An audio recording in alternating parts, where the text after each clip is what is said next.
At Christmas, I accidentally discovered my parents renovated my vacation home without permission. I always thought Christmas was supposed to feel warm. You know, the smell of cinnamon, soft music playing in the background, people pretending to like each other for a few hours because it's tradition. That year, I walked into my parents' house holding a bottle of wine and a polite smile, already preparing myself for the usual small talk and passive-aggressive comments. I had no idea Christmas was about to show me exactly where I stood in my own family. I'm Emily Carter, 34 years old, single by choice, financially independent, and according to my parents, doing well, but not as well as you think.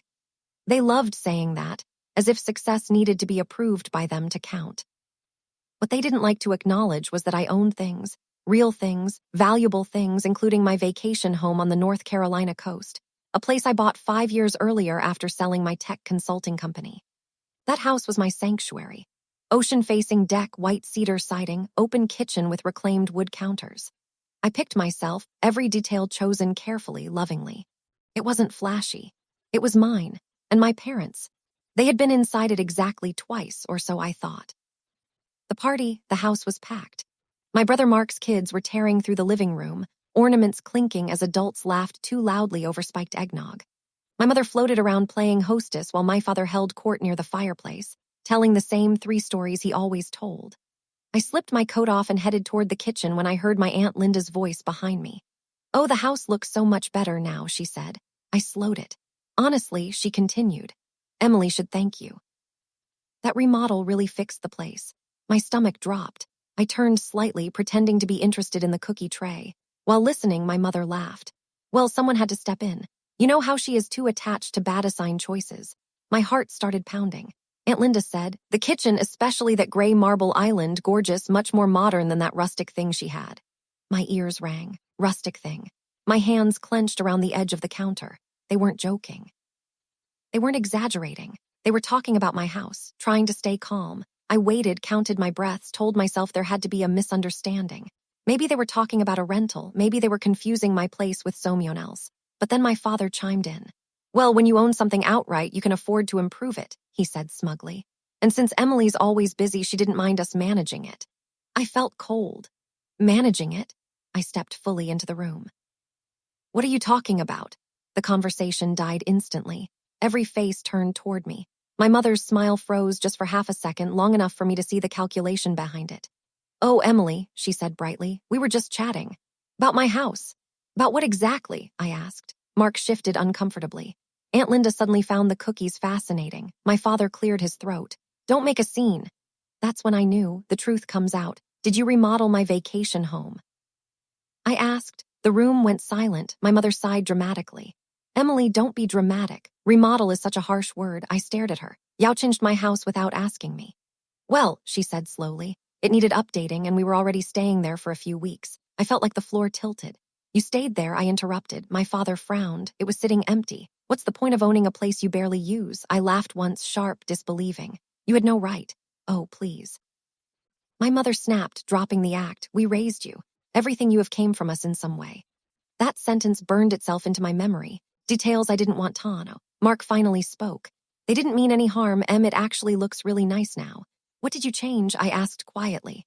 My mother brightened again like she'd been waiting for the chance to brag. "Well, first of all, we tore out that ugly wooden island, replaced it with marble. Neutral tones sell better." "Self," I echoed. "And the master bedroom, far too plain. We added built-ins. Oh, and we converted the office into a guest room, more impractical." Each word felt like a violation. "My office, the room where I wrote, the room with the ocean-facing window, gone, and the deck," I asked. My father waved his hand. "Unsafe railing, we replaced it." HOA approved. HOA. I suddenly realized something terrifying. How much did this cost? My parents exchanged a look. "About $200,000, my mother said lightly. My vision blurred. "You spent $200,000 on my house." "Well, technically," my father said, "the house paid for itself. We put it on short-term rental while you weren't using it." I felt sick. Clear's throat, the justification. "You rented out my home," I asked. "It was smart," my mother said defensively. "It earned money." "Where is that money?" Another pause. My father folded his arms. "We reinvested it." I stared at them, realization crashing over me like a wave. They didn't see my house as mine. They saw it as family property. as something they could manage, control, improve, and eventually decide who deserved it. My mother tilted her head. You don't even have kids, Emily. One day this place should stay in the family. There it was. The real reason leaving the party. I didn't yell. I didn't cry. I simply picked up my coat. My mother scoffed. You're being cruel. It's Christmas. I looked at her. No, I said calmly. This is theft. Gasps, murmurs. My father stood. You wouldn't dare accuse us. I met his eyes. Watch me. And I walked out into the cold night, my hands shaking, not from fear, but from clarity. Because while they were busy redesigning my house, they had no idea what I was about to redesign. Their entire sense of control. I didn't sleep that night, not because I was heartbroken, but because I was furious in the calmest, most dangerous way possible. There's a specific kind of anger that doesn't scream or cry. It organizes. It documents. It makes phone calls. By sunrise, I had a plan. The first call. At 8:12 a.m. on December 26th, I called Marissa Clean, the real estate attorney who had handled the purchase of my vacation home years earlier. Sheensword on the second ring. Emily, everything okay? No, I said. My parents illegally occupied, remodeled, and rented out my property. There was a pause. Then, how much did they change? $200,000 worth. Another pause, longer this time. Did you give written permission? No. Did they collect rental income? Yes. Her voice sharpened. Then this is not a family disagreement. This is unauthorized use, property damage, and financial misappropriation. I closed my eyes. Good. The paper trail. The mistake my parents made, the fate alone, was assuming I was emotional, not meticulous. They forgot who I was before I was their daughter. I was a former tech consultant who had sold a company for 7 figures because I documented everything.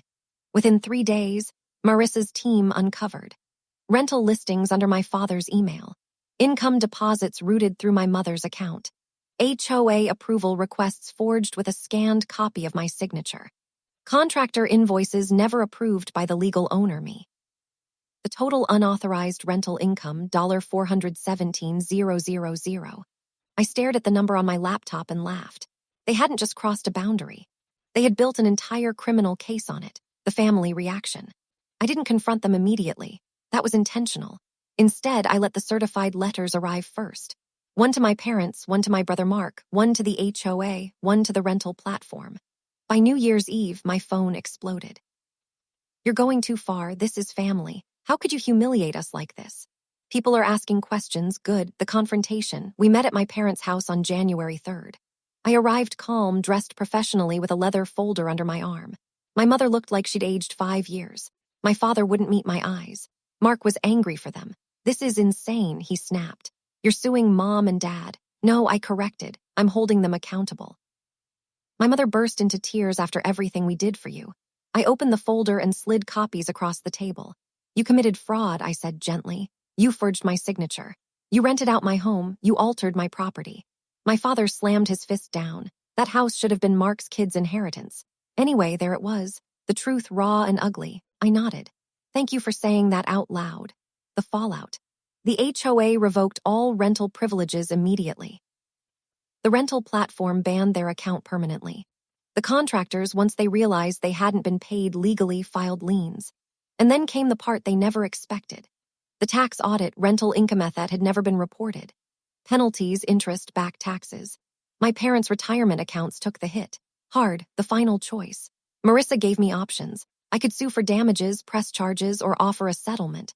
I chose the fourth option, control. I met my parents one last time. I'm not suing, I said calmly. But you're transferring every dollar of rental income back to me. You're signing a legal acknowledgement of wrongdoing, and you're never stepping foot on that property again. My father's voice shook, and if we refuse, I smiled. Then the next meeting is in court. They signed every page. The twist. 3 months later, I sold the vacation home. Not because I had to, because I wanted to. The remodeled version. Despite everything, fetched $1.3 million. I used part of the profit to buy a new place. Smaller, quieter in a location none of them knew. The rest I invested independently, silently where everyone ended up. My parents stopped hosting holidays. The house felt emptier now, stripped of authority Theons assumed they'd always have. Mark barely speaks to me. He says I broke the family. I say the family broke itself in me. Last Christmas, I spent the holiday alone on a balcony overlooking the ocean in a home no one else had keys to. I sipped wine, watched the waves, and felt something I hadn't felt in years. Peace. Because I finally understood something important. Boundaries aren't cruelty. They're consequences. And Christmas just happened to be the day the truth wrapped itself up and handed me my freedom. The end.